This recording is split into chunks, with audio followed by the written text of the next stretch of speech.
ஐந்து கரத்தனை ஆணை முகத்தனை இந்தின் இளம்பிரை பூரும் ஏச்சனை நந்தி மகந்தனை ஞான கொழுந்தனை புந்தியில் வைத்தடி போற்றுகின்றேனே. நாளின் செய்யும் இனிதானின் செய்யும் என நாடு வந்த கோளின் செய்யும் கொடுங்கூற்று என் செய்யும் குமரேசர் இரு தாளும் சிலம்பும் சதங்கையும் தண்டையும் சண்முகமும் தோலும் கடம்பும் எனக்கு முன்னே வந்து தோன்றினே. சர்வமங்கல மங்கல்ய சிவ சர்வர்த்த சாதிகே சரண்யே திரியம்பிரிகே கௌரி நாராயணி நமஸ்துதே. ஞானம் நந்தவனம் தேவம் நிர்மலம் ஸ்படிகாக்கிருத்திம் ஆதாரம் சர்வ வித்யா நாமய கிரீவம் உபாஸ்மகே. வணக்கம். பரிவர்த்தனை யோகம் என்பது என்ன?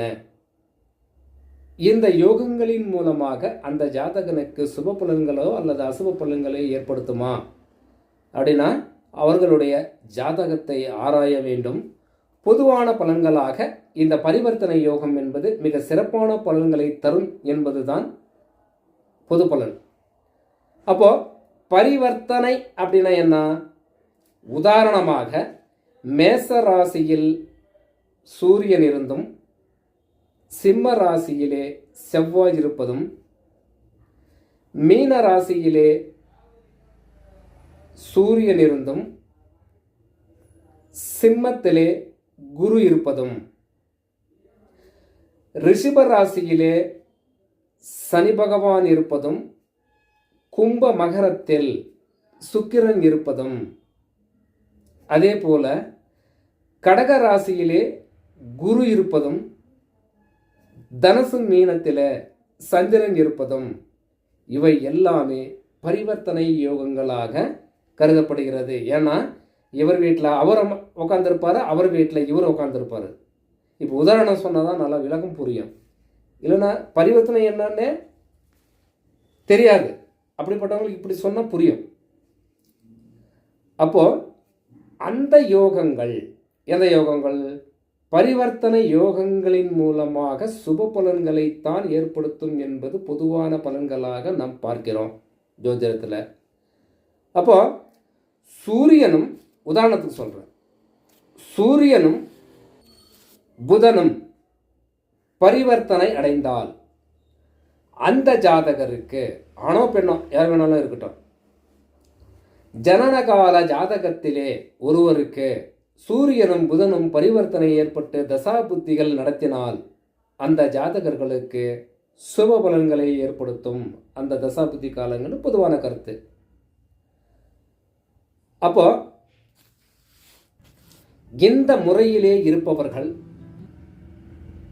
கணித முறையிலே, சரி சார் பரிவர்த்தனை சொல்லிட்டீங்க, இவர் வீட்டில் அவரும் சொல்லிட்டீங்க, அவர் வீட்டில் இவரும் சொல்லிட்டீங்க, விளக்கம் புரியல அப்படின்னா சூரியனும் புதனும் பரிவர்த்தனை. அப்போ மிதுன ராசியிலோ அல்லது கன்னி ராசியிலோ சூரியன் இருந்து சிம்ம ராசியில் புதன் இருந்தால்,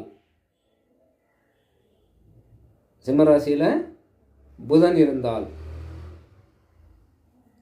இது பரிவர்த்தனை யோகம் அப்படின்னு சொல்கிறோம். ஏன்னா இது பொதுவாக என்ன சொல்கிறோம்னா, சூரியன் எங்கே அமருகிறதோ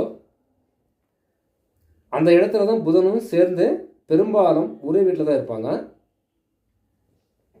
பாகைக்கலை மாறுபடும் போது முன்னாடி ஒரு வீட்லேயும் அல்லது பின்னாடி ஒரு வீட்லேயும் இருக்க வாய்ப்புகள் உண்டு. யார்? புதன் பகவான். அப்போது ரொம்ப தூரமாக இவர் வீட்டில் அவர் வீட்டில் ரொம்ப தூரமாக இருக்க வாய்ப்புகள் இல்லை. ஏன்னா இது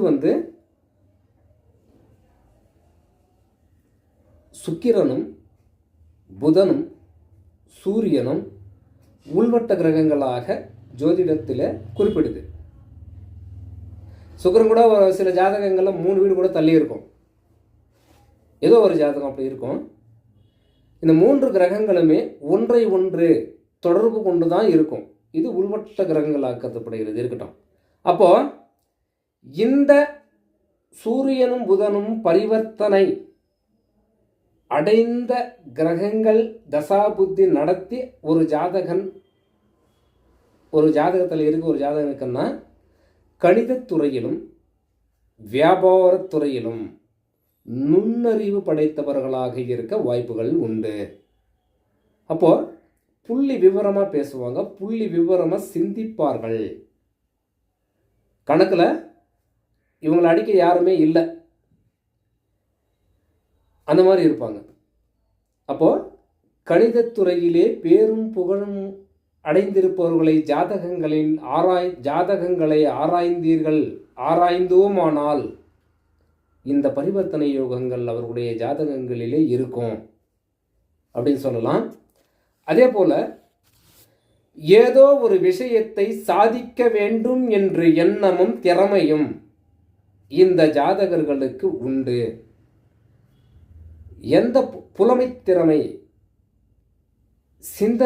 சிந்தித்து ஆராய்ச்சி செய்வதிலே இவர்களுக்கு சிறந்த யோகம் உண்டு. இந்த பரிவர்த்தனை யோகத்தில் உள்ளவர்கள் அப்படின்னு சொல்லலாம். அதாவது கணிதத்துறை, மருத்துவத்துறை, அதுக்கப்புறம் கல்வித்துறை, எந்த துறைகளிலே பேரும் புகழும் இந்த ஜாதகனுக்கு உண்டு. இதிலே நுண்ணறிவு படைத்தவர்களாகவும் இருக்க வாய்ப்புகள் உண்டு அப்படின்னு சொல்லுது. அதே போல தாய் தந்தையர்களின் மூலமாக இந்த ஜாதகனுக்கு லாபங்கள் உண்டு அப்படின்னு சொல்லலாம்.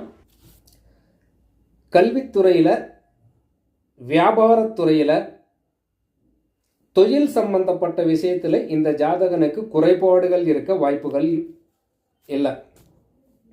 குறைய இந்த ஜாதகனுக்கு இருக்காது அப்படின்னு சொல்லலாம். பல மொழிகளிலே பேசக்கூடிய திறமையும் பல மொழிகளை கற்றறிந்தவராகவும் இருக்க வாய்ப்புகள் உண்டு. ரிஷிபம், மிதுனம், சிம்மம், விருச்சிகம், தனுசு, கும்பம் ஆகிய லக்னங்களில் பிறந்தவர்களுக்கு இந்த யோகம் சிறந்த யோகமாக கருதப்படுகிறது. 2, 3, 4, 10, 11, 9, 5, 7 பரிவர்த்தனைகள் மிக சிறப்பான பலன்களை இந்த ஜாதகர்களுக்கு கொடுக்கும். இந்த பரிவர்த்தனை ஜோதிடத்திலே சரஸ்வதாம்சம் என்ற பெயர் இந்த பரிவர்த்தனைக்கு உண்டு. கதை, கட்டுரை, இலக்கியம், கவிதை, பேச்சு ஞானம் இவைகளில் சிறந்து விளங்குவார்கள் என்று கோள்களின் கோலாட்டம் என்ற நூலிலே மிக சிறப்பாக குறிப்பிடப்பட்டுள்ளது.